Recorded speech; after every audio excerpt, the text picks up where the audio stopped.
آج ہم بیٹھے ہوئے ہیں یہاں، کل ہم نہیں ہوں گے، ہماری اولادیں ہوں گی، نئی نسل ہوگی۔ ایک بہت بڑی حقیقت ہے، ایسی حقیقت ہے جسے دیکھ کر ہم ایسے ہی آنکھیں بند کرتے ہیں جیسے کبوتر بلی کو دیکھ کر آنکھیں بند کرتا ہے۔ سنا ہے، ایک محاورہ ہے، اب حقیقت میں کبھی میں نے کبوتر اور بلی کا ٹاکرا دیکھا نہیں ہے۔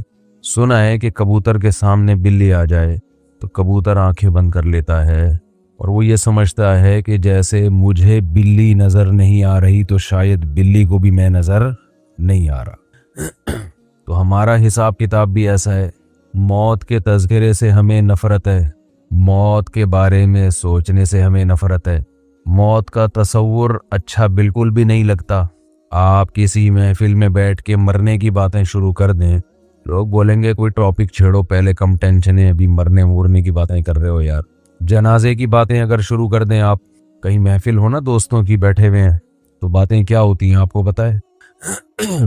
باتیں اس طرح کی ہو رہی ہوتی ہیں، بھائی کیا کما رہا ہے، کیا کر رہا ہے، مفتی صاحب کے اتنے بیانات سن لیے، شادیاں کب کر رہا ہے، اور بچوں کی سپیڈ وہی ہے یا بیان سن کے تھوڑی تیز ہوئی ہے پیدا ہونے کی، اور جاب مل گئی ہے، بی کام کر لیا ہے، ماسٹر کا ارادہ ہے یا نہیں ہے، یا ویسے ہی آوارہ گردی کر رہا ہے۔ ہماری صبح سے لے کے رات تک، رات سے صبح تک کی باتوں میں موت کا تذکرہ نہ ہونے کے برابر ہوتا ہے، بلکہ ہوتا ہی نہیں ہے۔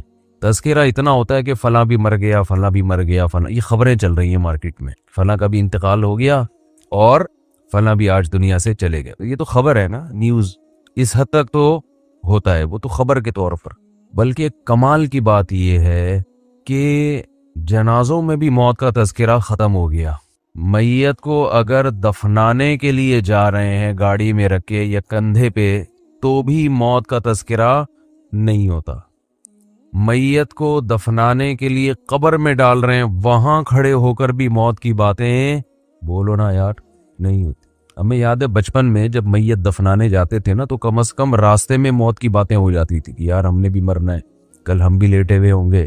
اب وہاں بھی نہیں ہوتی، دفنانے کے بعد بھی نہیں ہوتی، گھر آنے کے بعد بھی نہیں ہوتی۔ بس یہ کہ یہ ہوتی ہیں کہ کیوں مرے، کووڈ-19 سے مرے، ہارٹ اٹیک سے مرے، کولیسٹرول زیادہ ہو گیا تھا اس لیے مرے، خوراکیں اچھی نہیں ہیں اس لیے مرے، بیٹیوں کی ٹینشن سے مر گئے، وہ مرے۔ اپنے بارے میں بات کر رہا ہوں میں۔ آپ کہیں گے دن بھر تو ہم موت کی باتیں سنتے ہیں، لیکن اپنی موت کے اور سامنے والے کی موت کے تذکرے بولنے پر گورنمنٹ نے پابندی لگا۔ ابھی تو زندہ ہے نا ماشاء، ابھی مرے تھوڑی، جب تک زندہ ہیں تو جواب تو دینا بھائی۔ تو ہماری مثال ایسے ہے جیسے میرے بیٹے نے، چھوٹے بچے نے جنازہ دیکھا، اس کو کیا پتہ یہ میت کیا ہوتی ہے، مجھے آ کے کہنے لگا ابو آج میں نے ایک مرے ہوئے انکل دیکھے ہیں۔ مرے ہوئے، اس کا خیال تھا انکلوں کی دو قسمیں، ایک چلتے پھرتے انکل، ایک لیٹے ہوئے انکل۔ یہ بھی انکل ہیں، مر گئے، تو یہ اس طرح بھی کوئی چیز ہوتی ہے۔ تو جیسے بچے کو تھوڑی پتہ ہے کہ یہ کیا ہو گیا، تو ہمارا حساب بھی ایسا ہے، جب کسی کو مرا ہوا ہم دیکھتے ہیں تو ہمارا خیال ہے یہ زندہ انکل ہیں اور یہ مرے ہوئے انکل ہیں، یہ زندہ انٹی ہیں، یہ مری ہوئی انٹی ہیں۔ یہ نہیں پتا کہ یہ مرنے کا مطلب ہے گئے۔ بحریہ ٹاؤن ہاتھ سے بولو نا کیا ہو گیا، میں آپ کے دلوں سے کھرچ کے انشاءاللہ بحریہ ٹاؤن نکال کے چھوڑوں گا، بتا دوں میں آپ، بہت مسلط ہوا ہے بحریہ ٹاؤن۔ اور ریاض ملک ہی نام ہے نا، ملک ریاض، سوری، اگر وہ میرے بیان میں آیا تو اس کے دل سے بھی انشاءاللہ بحریہ ٹاؤن کھرچ کے نکالیں گے۔ تو مالک ہے، ہم اس کو کہہ رہے ہیں کہ بھائی تم غلط چیزوں سے دل لگا بیٹھے۔ بزنس سے منع نہیں کر رہے ہم، بزنس سے تھوڑی منع کر، وہ تو ہم صحابہ نے کیا ہے، دل نہیں لگانا۔ مٹی کے گھر ہیں، کچی مٹی ہے، گھروندے ہیں، مٹی سے دل بہلانے والے دنیا کے سب سے بڑے بے وقوف ہوتے ہیں۔ تبلیغ والے بڑی پیاری بات کہتے ہیں، کھڑی مٹی اور پڑی مٹی۔ جماعت میں نکلو نا تو کہتے ہیں جب بنگلوں میں جاؤ اور گشت کے لیے تو متاثر نہ ہو مٹی کی۔ There are two types of مٹیز۔ جب انگریزی میں تبلیغ ہوتی تو پھر یوں بیان ہوگا، اس ڈسٹ تو وہ اس کو کہتے ہیں وہ گرد و غبار۔ تو there are two types of مٹیز کی کتنی قسمیں ہیں، ایک پڑی ہوئی ہوتی ہے، ایک کھڑی ہوئی ہوتی ہے۔ اسی پڑی ہوئی مٹی کو تھوڑا لپائی پتائی کر کے بنا دو تو وہ ورلڈ ٹریڈ سینٹر بن جاتا ہے۔ تو اسی طرح انکل کی بھی دو قسمیں، ہم سب انکل ہیں نا، اپنے سے چھوٹوں کے لیے ہم کیا ہیں، انکل ہیں، اور جتنی خواتین ہیں وہ اپنے سے چھوٹوں کے لیے انٹی ہیں. معذرت کے ساتھ میں خواتین کو انٹی نہیں کہہ رہا. وہ بیان چینل سب انسبسکرائب کر دیں گی یہ انٹی کا سن کے. آپ انٹی نہیں ہیں, آپ اپنے سے چھوٹیوں کے لیے انٹی ہیں, ویسے آپ انٹی نہیں. تو لیکن وہ اپنے سے چھوٹا کسی کو مانیں گی تو بولیں گی نا. مسئلہ یہ اپنے سے چھوٹا کسی کو مانیں گی تو بولیں گی نا کہ میں تو کہتے سب سے چھوٹے تو دنیا میں ہم ہیں. اچھا خیر, تو مٹی کی دو قسمیں ہیں, کھڑی مٹی, پڑی مٹی. تھوڑا سا گارا مٹی لگا کے بنا دو تو عمارت بن جاتی ہے. تو اسی طرح انکل اور انٹیوں کی بھی کتنی قسمیں ہیں. تو ایک پڑے انکل اور ایک کھڑے انکل, ایک پڑی انٹی اور ایک کھڑے. ہم سب ابھی کھڑے انکل ہیں, چل پھر رہے ہیں. تھوڑے دنوں میں ہم کیا ہو جائیں گے؟ لیٹ جائیں گے. اعلان ہو جائے گا جی آج فلاں کا انتقال ہو گیا, آج فلاں کا انا للہ ہو گیا. آپ کی دینی خدمات, آپ کی بدماشیاں, کوئی بدماش دنیا سے جاتا ہے تو اس کی برائیاں ہوتی ہیں, مر گیا اچھا ہوا. کوئی اچھا آدمی جاتا ہے تو اس کی خوبیاں بیان ہوتی ہیں, لیکن وہ ہوتا پڑا ہے, وہ اب دوبارہ پولیس سے بھی نہیں اٹھ سکتا. پولیس والے اٹھا دیتے ہیں الحمدللہ. تو بات یہ چل رہی تھی میرے بھائی کہ ہم سارا دن صبح و شام مختلف قسم کے تذکرے کرتے رہتے ہیں. یہ بھی ہے, وہ بھی ہے, یوں بھی ہے, فلانا بھی ہے. ان تذکروں میں موت کا تذکرہ زیرو ہوتا ہے, ذکر ہوتا ہی نہیں ہے موت کا. تو جیسے کبوتر بلی کو دیکھ کے کیا کر رہا ہے؟ آنکھیں بند. تو ہم بھی موت کے تذکرے سے کیا کر رہے ہیں؟ آنکھیں بند. کہیں بیٹھے ہوئے ہو نا, ذرا موت کا تذکرہ کرنے لگے, یار ایک دن پھٹے پہ ہم بھی لیٹے ہوئے ہوں گے, تو لوگ چپ کرا دیتے ہیں, یار کوئی اچھی باتیں کرو, ہے ویسی ٹینشن میں ہے. حالانکہ ٹینشن ختم کرنے کا اس سے بہتر کوئی ذریعہ ہے نہیں. عجیب بات ہے یار, جس کے تذکرے کو آپ ٹینشن سمجھتے ہو, ٹینشن ختم کرنے کا اس سے بہتر کوئی ذریعہ ہے نہیں. بار بار کرو تاکہ محبت ہی دنیا سے ختم. دیکھو ٹینشن کس بات سے ہوتی ہے؟ آپ کو جب آپ کی پسند کی چیزیں نہ ملیں, اس سے ٹینشن ہوتی ہے نا. ارے میرے پاس گاڑی نہیں ہے, فلاں کے پاس تو گاڑی بھی آ گئی. ارے میری تنخواہ اتنی ہے, فلاں کی تو تنخواہ ڈبل ہو گئی. ارے بھائی میری وہاں ہوئی نہیں جہاں میں چاہ رہا تھا, فلاں کی تو اس سے بھی اچھی جگہ پہ ہو گئی. ارے بھائی یہ بیماری یہ ختم ہی نہیں ہو رہی. ارے بھائی میں موٹا کیوں نہیں ہو رہا. ارے بھائی میں دبلا کیوں نہیں ہو رہا. ارے بھائی میں, یہی پالی ہوئی ہے نا چیزیں ہم نے. ارے وہ لوگ بحریہ ٹاؤن میں 10 پلاٹ خرید کے بیٹھ گئے, ہمارے پاس ایک گز کی جگہ نہیں ہے کرائے کے مکان پہ, وہ بھی مالک مکان ہر وقت تانے دیتا رہتا ہے. بھائی ان ٹینشنوں کا بہترین علاج ہے, مر جائیں گے سب, کیا ہو جائے گا؟ بولو نا, ختم. جب مر گئے تو کیا ہے؟ ارے جس کے پاس گاڑی ہے وہ کون سا یہاں رہے گا؟ فرعون کے پاس تو بہت کچھ تھا. اپنے جو ملک کا وزیر اعظم یا صدر ہوتا ہے اس سے تو آپ آگے نہیں جا سکتے نا. تو اپنے ملک میں دیکھ لو کتنے بڑے بڑے وزیر اعظم آئے, صدور آئے, کتنے بڑے بڑے آفیسر آئے, آ کے کہاں چلے گئے؟ فنا میں, ختم. کسی کا جہاز کریش ہو رہا ہے, کسی کو پھانسی پہ لٹکایا جا رہا ہے, کوئی اپنی موت مر رہا ہے, کوئی یہ ہو رہا ہے, کوئی وہ ہو رہا ہے. نبی صلی اللہ علیہ وسلم نے فرمایا اکثروا من ذکر ہاذم اللذات الموت. فرمایا جو لذتوں کو توڑ دینے والی چیز ہے نا موت, اس کو بہت کثرت سے یاد کیا کرو, اس کا تذکرہ کثرت سے کیا کرو.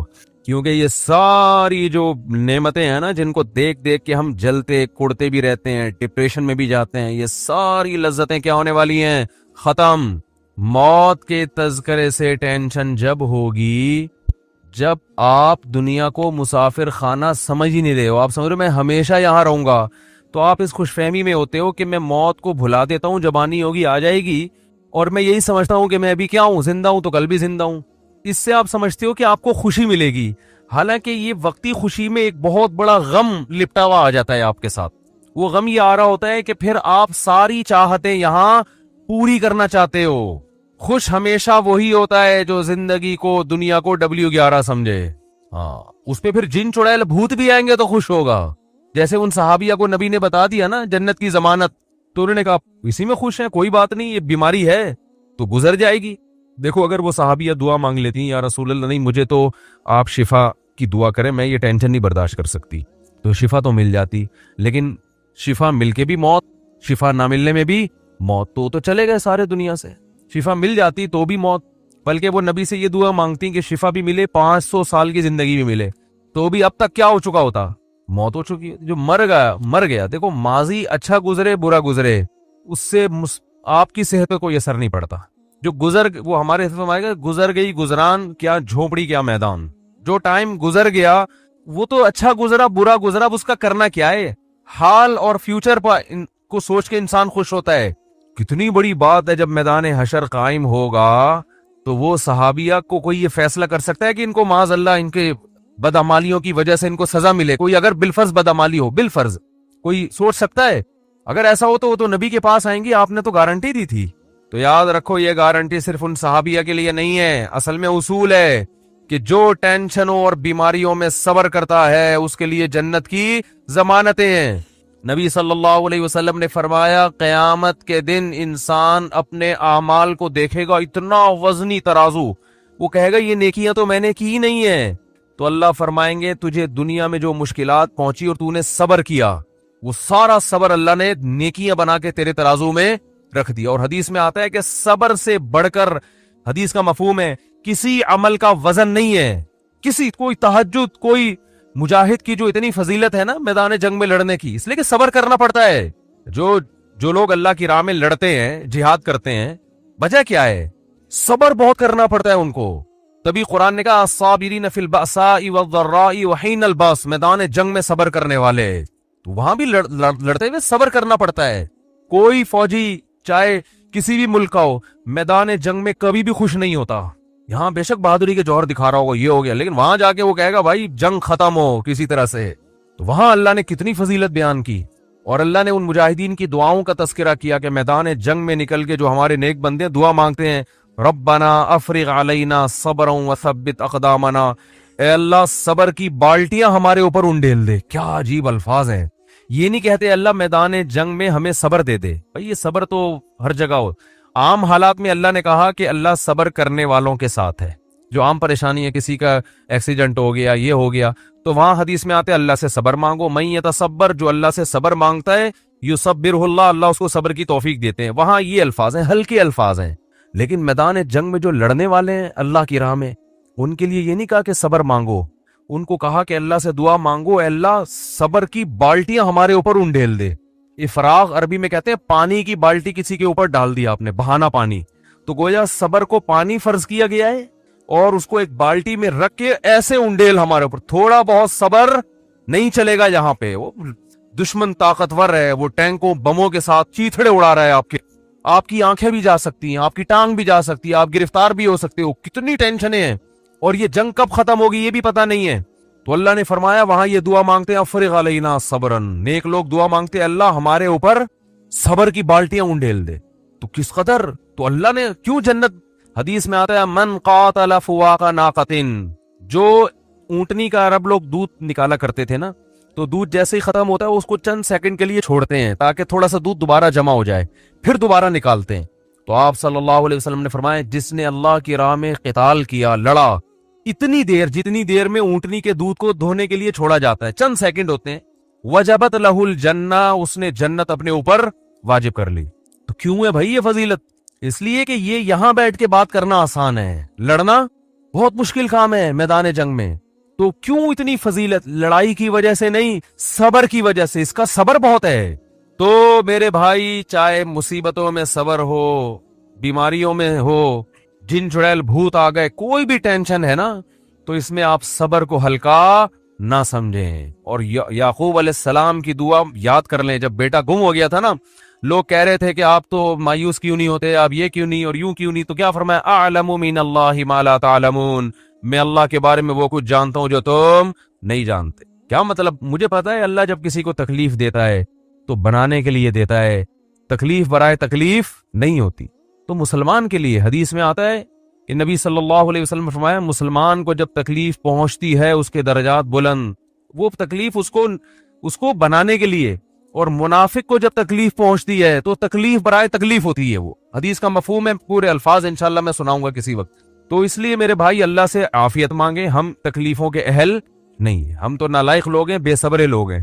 ایک صحابی نے جب نبی سے یہ بیان سنا نا صبر پہ، کیسا صحابی کا جذبہ، اللہ سے مصیبتیں مانگنے لگے، دعا مانگ رہے ہیں اللہ مجھے مصیبتیں دے تاکہ میں صبر کروں۔ یہ صحابی کا ایمان تھا کہ مجھے دنیا میں اللہ خوشی چاہیے ہی نہیں، لیکن نبی نے ان کو منع کیا کہ یہ عبدیت کے خلاف ہے، غلامی کے خلاف ہے۔ غلام ہمیشہ اللہ سے کیا مانگتا ہے؟ غلام کا کام ہے بھائی وہ عافیت مانگے، جیسے غلام اپنے مولا سے کہے مجھے نہیں پیسے چاہیے تو مولا کو غصہ آئے گا، بھائی میں بڑا ہوں تو چھوٹا ہے، تو میں تو باپ اپنے بیٹے کو کچھ کھلا رہا ہے، بیٹا کہ ابا میں کسی کا محتاج نہیں، مجھے نہیں چاہیے، تو باپ کو غصہ آئے گا نا کہ ابھی تو کسی اور کے سامنے یہ بات کر، میں تیرا باپ ہوں۔ تو اس لیے اللہ کو بھی اللہ چاہتے ہیں کہ بندے مجھ سے خوشیاں مانگے، غم نہ مانگے، غلامی کا تقاضا یہی ہے۔ تو اللہ سے خوشی مانگو، اے اللہ ہم بے صبر لوگ ہیں، اے اللہ ہم سے مصیبتیں برداشت نہیں ہوتی، ہم نالائق ہیں، تو اللہ سے عافیت مانگے، اے اللہ ہمیں شکر کی نعمت سے ہی نواز دے، بس تو ہمیں نعمتیں دے اور شکر کی توفیق دے دے، اسی سے ہمارے گناہ معاف کر دے، اسی سے ہمارے درجات بلند کر دے، مصیبت نہ مانگی جائے۔ تو مانگنا تو اللہ سے یہی چاہیے بھائی، اور واقعی ہم اہل نہیں ہیں، لیکن اگر اللہ کی طرف سے کوئی مصیبت آ گئی ہے تو اس کو بھی نعمت سمجھو۔ بڑے بڑے لوگوں کو اللہ نے ان مصیبتوں میں نوازا ہے۔ علماء کہتے ہیں عبادت کر کے انسان اتنے اونچے درجات حاصل نہیں کر سکتا جتنا مصیبت پہ صبر کر کے اونچے درجات ملتے ہیں، اس کو اللہ کا قرب بھی ملتا ہے اس کو۔ اللہ تعالیٰ آگے قرآن میں فرماتے ہیں فلولا اذا بلغت الحلقوم، اللہ کہتے ہیں یہ باتیں میں بتا رہا ہوں یہ میں تھوڑی خود کہہ رہا ہوں، یہ باتیں یہ کون کہہ رہا ہے بھائی؟ یہ تو اللہ کہہ رہا ہے، یہ تو اللہ کہہ رہا ہے۔ تو قرآن آگے کیا کہتا ہے؟ فلولا اذا بلغت الحلقوم، اللہ کہتے ہیں ایک ٹائم ایسا بھی آتا ہے، ابھی تو مزے میں ہو، جب تمہاری جان کہاں تک پہنچے گی؟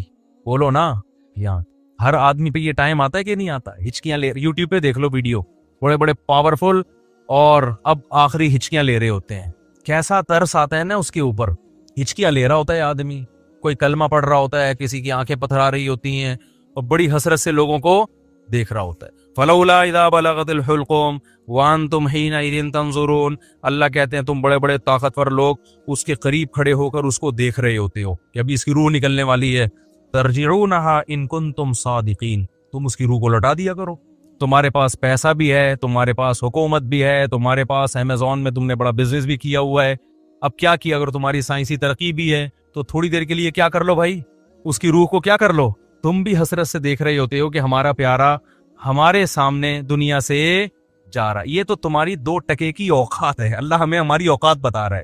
میرا خیال ہے بات سمجھ میں آ نہیں رہی آپ لوگوں کی۔ میرے اندر تو بھائی اتنے ہی پھیپڑے ہیں جتنا میں سمجھوں۔ مجھے غصہ اس لیے آ گیا کہ پہلے بھی زنا ہوتا تھا، کم چھپتے تھے لوگ کہ پکڑے نہ جائیں، اب پوری یونیورسٹیوں میں لڑکے لڑکیوں کی بسیں بھر کے جا رہی ہیں تفریح کے لیے، باپ خود اجازت دے رہا ہے، بھائی تمہاری اپنی لائف ہے بیٹا، تم اگر بھنگن چمارن بننا چاہو تو ہم کون سا شریف لوگ ہیں، ہم بھی بھنگی اور چمار ہیں، بزبان حال وہ یہ کہہ رہا ہوتا ہے۔ سمجھ میں نہیں آ رہی؟ عزت دار آدمی کبھی اپنی لڑکی کو کسی غیر مرد کے ساتھ جانے نہیں دے گا، کہے گا میں مر جاؤں گا، میں دنیا کو کیا منہ دکھاؤں گا میں، لیکن اب اس کو پتا ہے دنیا کو میں منہ دکھاؤں گا، دنیا بھی میری تعریف کرے گی، بڑا لبرل قسم کا باپ ہے ماشاءاللہ، اپنی بیٹیوں پہ کوئی کسی قسم کا کنٹرول نہ ہے نہ رکھنا چاہتا ہے، ڈانس کر رہے ہیں اپنی بیٹیوں کے ساتھ، ناچ رہے ہیں اپنی بیٹیوں کے ساتھ، لائکس مل رہے ہیں ان کو، لوگ شیئر کر رہے ہیں ماشاءاللہ جی۔ جو باپ محافظ تھا بیٹی کو حیا سکھانے کا، وہی بیٹی کی حیا نکال رہے ہیں، براڈ مائنڈڈ باپ ہے۔ کپڑے اتارو بھائی اس کے لوگوں کے سامنے، بہت زیادہ براڈ مائنڈ، گورا کو تو چڈیاں پہن کے ان کی بیٹیاں ان کے باپ کے سامنے ناچتی ہیں، براڈ مائنڈڈ بننا ہے تو پھر پورا بنو نا، یہ منافقت کیسی ہے؟ اگر غلط ہے تو پھر، اگر گورا غلط ہے تو پھر یہ عمل بھی غلط ہے جو یہاں ہو رہا ہے۔ شادیوں میں ناچ رہی ہیں بہنیں بھائیوں کے ساتھ، تو ناچ گانے پہلے بھی ہوتے تھے، تھوڑا حیا تھی، تمیز تھی لوگوں میں کہ کس کے سامنے ناچنا ہے اور کس سے اپنے ناچ کو چھپانا ہے، لیکن اب کیا ہو رہا ہے؟ غیرت ختم۔ وہی بات ہے جب آخرت پر ایمان ختم ہوگا، جب اللہ کے سامنے جواب دینے کا خوف ہی ختم ہو گیا تو پھر جو چاہے کرتے پھرو۔ تو قرآن کہہ رہا ہے ایک وقت آتا ہے جب تمہاری جان کہاں پہنچتی ہے؟ حلق میں، اور تم دیکھ رہے ہوتے ہو وَنَحْنُ أَقْرَبُ إِلَيْهِ مِنْكُمْ، اللہ کہتے ہیں جتنے تم اپنے عزیز کے قریب کھڑے ہوتے ہو نا حسرت سے، ہم تم سے بھی زیادہ اس کے قریب ہوتے ہیں اور اس کی کیفیات کو جانتے ہیں۔ فَلَوْلَا إِن كُنْتُمْ غَيْرَ مَدِينِينَ، اللہ کہتے ہیں اگر تم یہ سمجھتے ہو تمہارے اوپر کسی کا کنٹرول ہی نہیں ہے، آزاد ہو، بڑے پاورفل ہو، ترجعونها إن كنتم صادقین، تو آج اپنی طاقت کا استعمال کرو، یہ تو تمہارا عزیز ہے، تمہارا معشوق ہے، اس کی جدائی تو تم برداشت کر نہیں سکتے، اس کو مرنے سے روک لو۔ پھر سارے ڈاکٹر عاجز آ جاتے ہیں کہ نہیں آ جاتا؟ سارے ڈاکٹر کیا کہہ دیتے ہیں؟ بھائی ہمارے بس میں نہیں۔ میں آغا خان میں تھا، اچانک چیخوں کی آواز آئی نا، اچانک عورتیں مردوں کی چیخوں کی آواز آئی، میں ایک دم ڈر گیا، کیا ہوا؟ پتا چلا جی ان کے ایک والد صاحب، ان کی ڈیتھ ہوئی ہے، آئے تھے تھوڑی دیر پہلے بالکل ٹھیک ٹھاک تھے بستر پہ، اچانک کوئی ہارٹ اٹیک ہوا یا برین ہیمریج جو کیا ہوا بہرحال، تو وہ ان کو توقع نہیں تھی کہ ہمارا باپ ایسے بھی جا سکتا ہے، تو بچیاں بھی رو رہی ہیں۔ میں نے کہا یار یہ دیکھو میں نے ایسے موت کے بہت سارے واقعات دیکھے. گلی میں گزر رہے چیخو پکار کی آواز آئی, کیا ہوا بھائی؟ پتا چلا جی ڈیتھ ہو گئی. کتنے کتنے سال رشتے آپس میں ٹائم گزارتے ہیں اور جدا ہونے میں چند سیکنڈ بھی بولو نہیں لگتے, اور پھر روتے 3-4 دن تک ایسے ہیں جیسے بڑا غم ہوا ہے, اور 3-4 دن کے بعد 20-20 30-30 سال پرانے رشتوں کو ایسا بھولتے ہیں جیسے زندگی میں کبھی رہنا نصیب ہی نہیں. یہ ہے وہ دنیا جس کے پیچھے انسان کس کو ناراض کر رہا ہے؟ خدا کو ناراض کر رہا ہے. تو قرآن کہتا ہے اس کی جان لوٹا کے دکھاؤ. فَأَمَّا إِنْ كَانَ مِنَ الْمُقَرَّبِينَ, اللہ کہتے ہیں اب یہ میرے پاس آ گیا ہے, اب یہ تمہاری کسٹڈی سے نکل گیا. اب میں بتاتا ہوں اس کے ساتھ کیا ہونے والا ہے, سمجھ رہے ہو نا؟ اب اس کا خود اپنے اوپر بھی کنٹرول نہیں. اب تک تو یہ تمہارے ساتھ بہت کچھ کر رہا تھا, فلاں کو اوپر چڑھا دیا, فلاں کو گرا دیا, فلاں کو یہ کر دیا, فلاں کو یہ کر دیا, کسی کو گالی دے دی, کسی کو صدقہ خیرات کر دیا, اب تو یہ کر رہا تھا. اب اس کے ساتھ میں کروں گا جو بھی ہوگا, تمہارا بھی کنٹرول ختم اور خود اس کا بھی اپنے اوپر سے کنٹرول ختم. فَأَمَّا إِنْ كَانَ مِنَ الْمُقَرَّبِينَ, اللہ کہتے ہیں یا تو یہ نیک لوگوں میں سے تھا, ساری زندگی اس نے مجھے یاد رکھا, میرے احکام کو فالو کیا. فَرَوْحٌ وَرَيْحَانٌ, تو اس کے لیے خوشبوئیں ہیں, وَجَنَّتُ نَعِيمٌ, اور خوشخبریاں ہیں ہمیشگی کے باغات کی.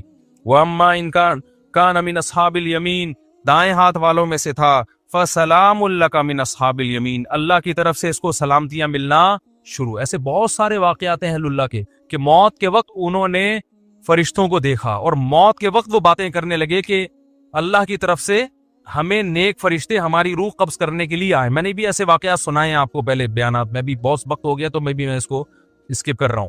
بہت ایسے واقعات ہیں, شہداء کے بہت واقعات ہیں. میرے والد صاحب نے بتایا کہ قاری صاحب ہندوستان میں قرآن پڑھایا کرتے تھے, ساری زندگی ان کے نا بچوں کو قرآن پڑھانے میں گزری. موت کے وقت نا ان کی جسم سے روشنی کا گولا نکل کے گیا. سب نے دیکھا جتنے لوگ. حضرت مولانا اشرف علی تھانوی رحمۃ اللہ علیہ, جن پر آج لوگ بڑے اوٹ پٹانگ قسم کے اعتراضات کرتے ہیں, ان کی جب ڈیتھ ہوئی ہے نا, تواتر سے جو ان کے قریب لوگ کھڑے ہوئے تھے, انہوں نے بتایا کہ ان کی 3 انگلیوں سے روشنی کی کرنیں نکل رہی تھی موت کے وقت, کیونکہ پوری زندگی نا ان 3 انگلیوں سے تصنیف کا کام کیا ہے. ان کی سینکڑوں تصانیف ہیں جن سے بہت, اگر مولانا اشرف علی تھانوی رحمۃ اللہ علیہ ہندوستان میں نہ ہوتے نا تو آج یوں کہا جائے نا کہ میں بھی شاید بدعتی ہوتا, تو یہ بات غلط نہیں ہوگی. ہندوستان میں جو بدعتوں کو روکنے میں سب سے بڑا کردار ہے وہ مولانا اشرف علی تھانوی رحمۃ اللہ علیہ ہے, کیونکہ تصوف میں اتنا غلو ہو گیا تھا کہ 20 قسم کی بدعتیں شامل ہو, پیر پرستی اور تصوف. اس پہ ان کی بہت ساری کتابیں ہیں اور بہت کام کیا انہوں نے, کسی کی ملامت کی پرواہ نہیں کی. تو انتقال کے وقت کیا تھا, کرنیں نکل رہی تھی ان. ایسے بہت ساری کرامتیں ہوتی ہیں. تو قرآن کہہ رہا ہے فروح و ریحان و جنت نعیم واما ان کان من المکذبین الضالین, اور اگر گمراہ لوگوں میں سے تھا تو اس کو بتا دیا جاتا ہے فنزل من حمیم, تیرا ٹھکانہ کھولتا ہوا پانی ہے جو تجھے پلایا جائے گا. وتصلیۃ جہیم, اور بھڑکتی ہوئی آگ ہے جس میں تجھے داخل کیا جائے گا. آخر میں اللہ اس صورت میں کہتے ہیں ان ھذا لہو حق الیقین, اے لوگو یہ جو باتیں ہم کر رہے ہیں ان کو سیاسی بیان نہ سمجھو, یہ یقینی باتیں ہیں. فسبح باسم ربک العظیم, اپنے رب کی کبریائی بیان کرو جو بہت عظمت والا ہے. تو یہ سورہ واقعہ کا حاصل ہے جو میں نے آپ کے سامنے بتایا. اللہ نے اپنی قدرت کو بیان کیا اور آخرت کی ہولناکیوں کو بیان کیا. تو بھائی طاق راتوں میں خاص طور پر جہاں اپنے لیے یہ کچھ مانگتے ہو نا, اللہ یہ دے دے یہ دے دے یہ دے دے, زیادہ حصہ دعاؤں کا جہنم کی پناہ اور جنت کی طلب میں لگایا. کچھ بھی نہیں ہے. قرآن میں جگہ جگہ نا ایک مضمون اللہ نے بہت زیادہ بیان کی ہے کہ جب آخرت قائم ہوگی نا تو اللہ ان سے پوچھے گا کہ تم لوگ دنیا میں کتنا عرصہ رہے ہو. ابھی تو ہم سمجھتے ہیں نا ایکچولی اتنی لمبی عمر ہے, دنیا میں رہنا ہے اتنی لمبی عمر. آخرت کے مقابلے میں یہ ایسے لگ رہی ہوگی 1 دن یا آدھا دن. قال کم لبثتم فی الارض عدد سنین, قرآن کہتا ہے ہم ان سے پوچھیں گے بتاؤ تم دنیا میں کتنا عرصہ رہے ہو, تو وہ جواب میں کہیں گے لبثنا یومن او بعض یوم, اے اللہ 1 دن یا آدھا دن, 1 دن رہے یا آدھا دن. اور قرآن کہتا ہے کہ جب ان کو جہنم میں ڈالا جائے گا نا تو جہنم کے داروغہ ان سے کہیں گے الم تکن آیاتی تتلا علیکم, کیا اللہ کی آیات تم پر پڑھ کے نہیں سنائی جاتی تھی تمہیں, کسی نے اس آگ سے ڈرایا نہیں تھا تم کو. تو وہ جواب میں کیا کہیں گے ربنا غلبت علینا شقوتنا, اے اللہ ہمیں ڈرایا گیا تھا لیکن ہماری بدقسمتی ہم پہ غالب آ گئی. جیسے آپ کسی علاقے میں جا رہے ہو نا اور وہاں ڈر ہوتا ہے کہ وہاں کوئی نقصان نہ ہو جائے, پھر بھی آپ چلے جاتے ہو اور پکڑے جاتے ہو, تو لوگ کہیں گے بھائی تجھے بتایا تھا کہ اس گلی میں ڈاکو ہیں، تو جواب میں کیا کہ یار میری قسمت ہی خراب ہے، پتہ نہیں مجھے ہو کیا گیا تھا. یہی کہتے ہیں نا لوگ کہ یار مجھے بتایا بھی تھا غلط ہے لیکن میری قسمت ہی کیا ہے، تو قسمت پہ ڈال دیتے ہیں. تو جہنمی بھی کیا کرے گا ایسے موقع پہ؟ قسمت پہ ڈال دے گا. پھر قرآن کہتا ہے وہ جہنمی کہے گا ربنا اخرجنا منہا، اے اللہ ایک دفعہ تو اس آگ سے ہمیں نکال دے. فَإِنْ عُدْنَا، اگر ہم دوبارہ ان برائیوں کی طرف لوٹے، فَإِنَّا ظَالِمُونَ، تو واقعی ہم ظالم ہوں گے. قرآن کہتا ہے قَالَ اخْسَئُوا فِيهَا، اللہ کہیں گے ذلیل ہو کے پڑے رہو اس کے اندر. وَلَا تُكَلِّمُونَ، مجھ سے کلام مت کرو. کیوں؟ إِنَّهُ كَانَ فَرِيقٌ مِّنْ عِبَادِي، دنیا میں میرے کچھ نیک بندے تھے جو توبہ کر چکے تھے، وہ میری آیتوں پہ ایمان لائے اور توبہ کر لی اور برائیوں سے بچتے. فَاتَّخَذْتُمُوهُمْ سِخْرِيًّا، تم ان کا مذاق اڑایا کرتے تھے. تم کیا کرتے تھے؟ بولو، مذاق اڑاتے تھے. انی جزیتہم اليوم بما صبروا، آج ان کے صبر کا دیکھو میں نے کیسے بدلہ دیا ہے جن کا تم مذاق اڑایا کرتے تھے. انہم ہم الفائزون، آج وہی کامیاب ہیں. پھر آگے قرآن کہتا ہے کہ افا حسبتم انما خلقناکم عبثا، تم نے یہ سمجھ رکھا تھا کہ ہم نے تم کو دنیا میں بیکار پیدا کیا. بس میں 2 منٹ میں بات مکمل کر رہا ہوں. تم یعنی کیسے بے وقوف ہو کہ دنیا میں جب تمہیں جہنم سے ڈرایا گیا تم نے اس کو مذاق سمجھا. تو کیا تم یہ سمجھتے تھے کہ خدا نے تم کو پیدا کر کے ایسے ہی چھوڑ دیا، وہ ویسے ہی بنایا کہ نائٹ کلب میں ناچو، شراب پیو، زنا کرو، ہومو سیکچولیٹی کی طرف جاؤ، ڈرامے دیکھو، فلمیں دیکھو، جو مرضی کرو؟ تو کیا تم نے یہ سمجھ رکھا تھا؟ یعنی یہ تو ایسی عجیب سی بات ہے کہ اس کے لیے تو پیغمبر کے آنے کی بھی ضرورت نہیں ہے. اب آپ بتاؤ جو آخرت کو نہیں مانتا اس سے بولے پھر ہماری زندگی کا مقصد کیا ہے؟ تو کیا مقصد بتائے گا بتاؤ؟ وہ کہے گا وہ انٹرٹینمنٹ، راتوں کو کرکٹ کھیلو، دن میں سوتے رہو پڑے ہوئے، پھر فلم دیکھو، پھر ڈرامہ دیکھو، پھر لڑکیوں سے چھیڑ چھاڑ کرو، پھر سیٹنگ کرو. پیسہ بھی اس لیے کماؤ تاکہ چھیڑ چھاڑ میں آسانی ہو جائے. یہ جو پیسہ کما رہے ہیں نا عیاشی کے لیے کما رہے ہیں نا، تاکہ اور زنا ہو سکے، شراب پئیں اور موج مستی والی زندگی ہو. تو پیسہ بھی کوئی ان کا ہدف نہیں ہے، پیسے سے ہدف بھی عیاشی ہے. تو اللہ قرآن میں کہہ رہے کہ ہم ان سے کہیں گے افا حسبتم انما خلقناکم عبثا، تو کیا تم نے یہ سمجھ رکھا تھا کہ ہم نے تمہیں ایویں ہی پیدا کر دیا؟ وَأَنَّكُمْ إِلَيْنَا لَا تُرْجَعُونَ، اور تم ہمارے پاس واپس لوٹ کے نہیں آؤ گے، پیدا کر کے ہم نے چھوڑ دیا ہے. فَتَعَالَ اللَّهُ الْمَلِكُ الْحَقُّ، اللہ کہتے ہیں اللہ اس عیب سے پاک ہے کہ ایویں ہی انسان کو بنائے اور چھوڑ دے کہ جو چاہے کرتے رہو. یہ تو بہت بڑا الزام ہے. اللہ اس الزام سے کیا ہے؟ بری ہے. ایسا مجرم اللہ نہیں ہو سکتا.